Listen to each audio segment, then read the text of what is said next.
Hi, I'm Jose. I'm Tim, and this is 10 Questions with Gimmick. Both worked at Best Buy. One day I was just like, oh, you play drums? We should hang out and jam and stuff in 2017. I didn't think anything was ever gonna come of it, just jamming, playing music and stuff like that. And then it just happened.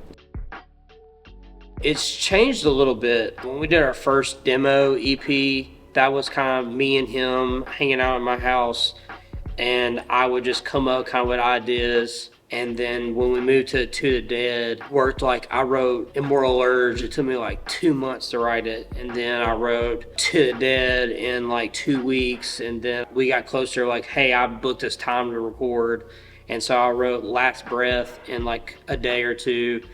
And then I wrote Exist or Perish in like 10 minutes at the studio. Because of Exist or Perish doing so well for us, the whole mindset of, oh, this song took me like 10, 15 minutes to write, I kind of went into Still Begging for Help with the kind of the same thing. I don't want the songs to feel like, oh, they could always be better. Prove to me that some songs are just better if you just write them in the studio. But pretty much I do all that, and then I send it to Jose, and he writes drums. Tim writes pretty much the music. He has the vision. We'll just go back and forth. I'll send him some stuff, and it was just like, okay, let's try something different, and we'll just kind of go from there. It's just bouncing back and forth between those two. So when we did our first demo, we were an internet band. The gimmick of Gimmick was that every record was going to have a different vocalist. So shout out Nick Chance. He did the first EP, or the first demo for us. 2 weeks before we did To the Dead, our vocalist that we were going to have decided he couldn't do it.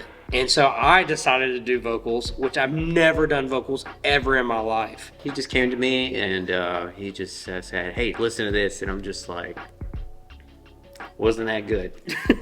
Dude, it was so bad. What? It was so bad. About a month later, we did it again. And I was thoroughly impressed. It wasn't anything that I was expecting. It was just like a quick turnaround time. Yeah, I learned how to do vocals in the studio because it was just the perfect way to hear my cadence on what I was writing. I could kind of flesh out. So like To the Dead, when you listen to that song, that is actually my second take of it because I got so much better by Last Breath that I was able to go back and redo it with like a more strong thing. But when it comes to members, we are now at 6. Sego did a couple of awesome songs on the cover EP. Now we're at a very comfortable stance with how the band is. But now we're a firm 6-piece. But we can't play as a 4-piece if we need to. Unpredictable. It could be totally one genre, one song, and then another genre the next song. I'm a little new when it comes into playing this type of genre of music, so it's interesting, which, I like the change and challenges when it comes to this type as well. I always like to tell people I write the music as if like Killswitch Engage was influenced by Terror.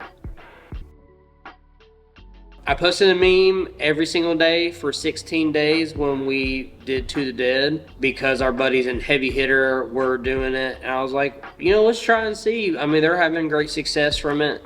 And so I put the gimmick riffs over some memes, and then fast forward to me posting a meme for 423 days in a row now. We've had a lot of success. I mean, I don't write our music to go over memes, but it just perfectly works for a lot of stuff because we do genre bending a little bit. We have a lot of stuff that kind of flows perfectly with all kind of different memes. It's not necessarily anything that's hard. It's just more of like, I'm trying to make stuff that like people resonate with in the hardcore metal scene.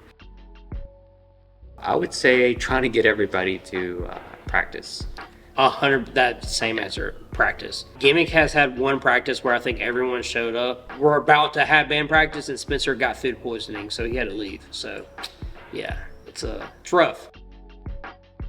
Definitely has a lot of hardcore feel for it, with a little bit of metalcore sprinkled into it. It kind of transcends. Starts super angry, punky, then it goes into like kind of metalcore, and then it kind of trickles down and back into like the hardcore beatdown, and then it goes more metalcore again, and then it goes to kind of like the OG Gimmick records that we reduxed pretty much. I wrote all the lyrics for the record, and it's pretty much about a lot of stuff that I kind of like went through with my life. Not to go into grave detail, but it's about a bunch of people that I used to be involved with, and kind of how I handled it at that times, and what I mentally was thinking of while going through all that. But yeah, I'm glad to see people like to hear me really suffering in these fun riffs.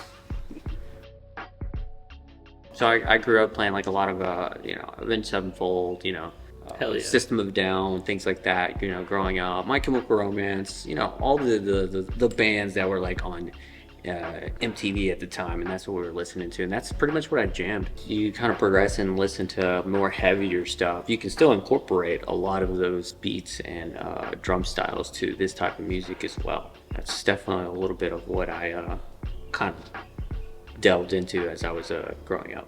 Originally, when we did the first demo, I wanted it to be like Axis from Florida, but with like heavy, low kind of weirdness to it. And then like To the Dead and stuff, obviously Killswitch is my favorite band, so I kind of love having like some metalcore in there, and I'm a big Trapped Under Ice fan. The Don't Belong to Us EP is very night and day to like what I like. It has a little bit of everything when it comes to like the Mongoloids and heavy, low and Trapped Under Ice, and I just pull from a lot of that to kind of develop our sound. Now granted, our sound can change here and that depending on what it is. Like Religious Overdose, I was influenced by like The Faceless and Planetary Duality. I don't know, man, I just like riffs, and so if I hear something and I'm like, when I do vocals over it, it sounds like Gimmick. So as long as it has that groove, that's all I need. Definitely one that I don't recommend, but Is it Destiny? I play it more than I should. Yeah, it's definitely Destiny. Dude, this man been playing Destiny. Yeah. Well, I think before I met you, you were playing Yeah, Destiny. it's like He loves Destiny. It's crazy. unhealthy. It's one of those type of games that you shouldn't dive into it, but I love it. Another one as well is that I'm really big into, just because I love the story, the music, characters. Definitely Final Fantasy series. Still unhealthy to play. Oh yeah, definitely. too long. You can still sink into a lot of hours into that game, but yeah, I'm definitely hooked on a lot of fantasy stuff. Yeah, mine are completely different. My favorite game of all time is BioShock 1, Super Mario Sunshine, Mario Party 4, Super Amazing Wagon Adventure, and Resident Evil 4. If you want to make something of it, then you have to grind, write, post.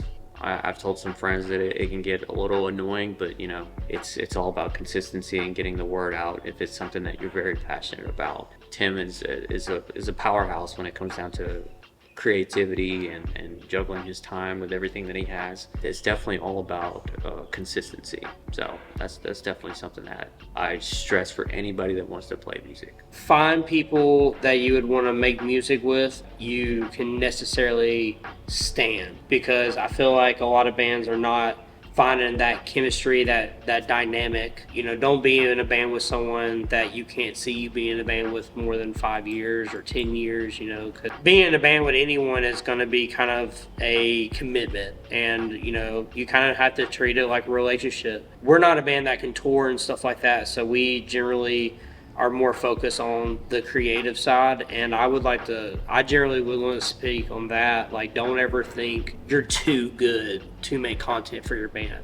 Don't listen to people say anything about your band when it comes to you marketing your band, because you never know what's going to be your next big thing. Like, we've had a really good experience with online presence, and people like it, and people are joyous, and people are listening to the music. So like, I have nothing negative ever about how I'm doing my band. So yeah, just don't be afraid to do that. And for the bands that do the suffering, the grind, and the hard work, give them your time of day too, because they're doing it for the love of the music, and they have the time to devote to it. And yeah, that's pretty much it. Yeah, definitely. Thank you, Lawnchair Youth. This has been 10 Questions with Gimmick.